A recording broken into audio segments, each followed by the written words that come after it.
é solos Christus, ou seja, somente Cristo. Mas o que significa isso, somente Cristo? Significa que a nossa fé deve ser depositada somente nele, que ele é o único meio através do qual alguém pode se apresentar diante de Deus justificado. Porque essa é a grande pergunta que ecoa desde a época do livro de Jó. Como o homem pode comparecer diante de Deus e Deus considerá-lo justo? Isso é praticamente impossível. Jó levantou essa pergunta: como pode o homem comparecer diante de Deus sendo justo? Esse era o grande problema que torturava a mente do famoso reformador Martinho Lutero.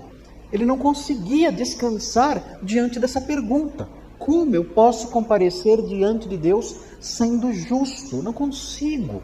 Eu me esforço, eu faço tudo e eu não consigo sentir a minha consciência tranquila em relação a isso.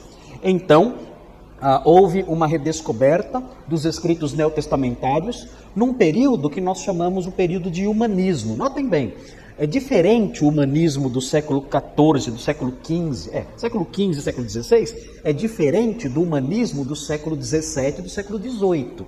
Muita gente confunde, fala, a reforma surgiu centralizando o homem. Não é nada disso, é porque foi no período humanista. Não, o humanismo do século XVII e XVIII é outra coisa, é diferente do humanismo do século XV e XVI.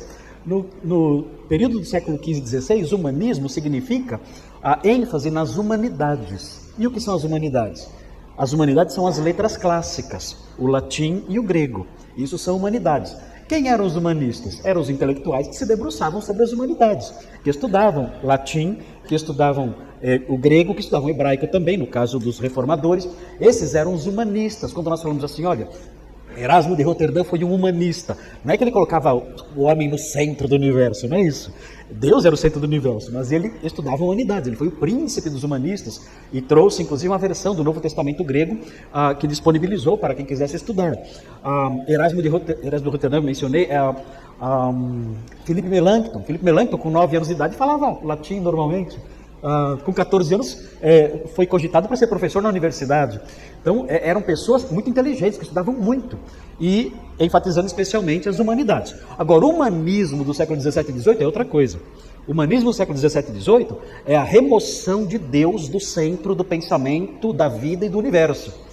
O que é o centro do universo, da vida e de tudo é o homem. Aí é outro tipo de humanismo.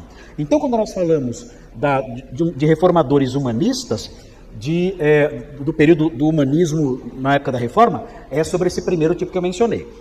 Isso foi muito bom. Por quê? Porque estudando o texto grego, os reformadores encontraram respostas que até então tinham ficado escondidas.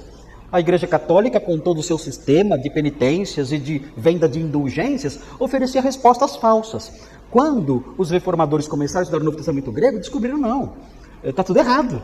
Tem algo errado com essa igreja. Essa igreja está oferecendo respostas que não cabem na realidade bíblica. E, fazendo essas comparações, começaram a questionar. E, claro, se você questiona um sistema antigo e que dá dinheiro para uma elite, é claro que você vai ter problemas, né? Isso não tem como evitar. Aliás, até hoje é assim. Se você está numa igreja que ensina coisas erradas e você descobre a verdade e questiona, meu Deus, você vai ser o Lutero do século XXI.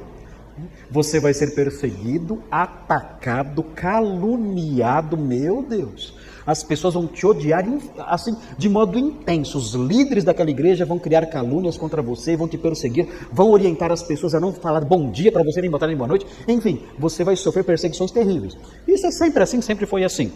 Os reformadores ficaram perplexos com isso. Meu Deus, estamos mostrando descobertas maravilhosas. A igreja deveria comemorar essas descobertas. Mas não, na realidade o que existia não era uma igreja, era um sistema religioso marcado pelo benefício de uma elite supostamente espiritual, que explorava as pessoas e enriquecia as custas delas. Quando Martinho Lutero disse, não, ninguém precisa comprar indulgências para ser justificado, basta crer em Cristo. Meu Deus, isso era meter a mão no cofre, não podia. Então, foi perseguido, só não morreu porque ele foi protegido por Frederico o Sábio, que era príncipe da Saxônia. Foi protegido por ele, foi sequestrado pelo amigo dele, levado para um castelo em Wartburgo, ficou lá e lá ele escapou das tentativas de assassinato que ele sofreria.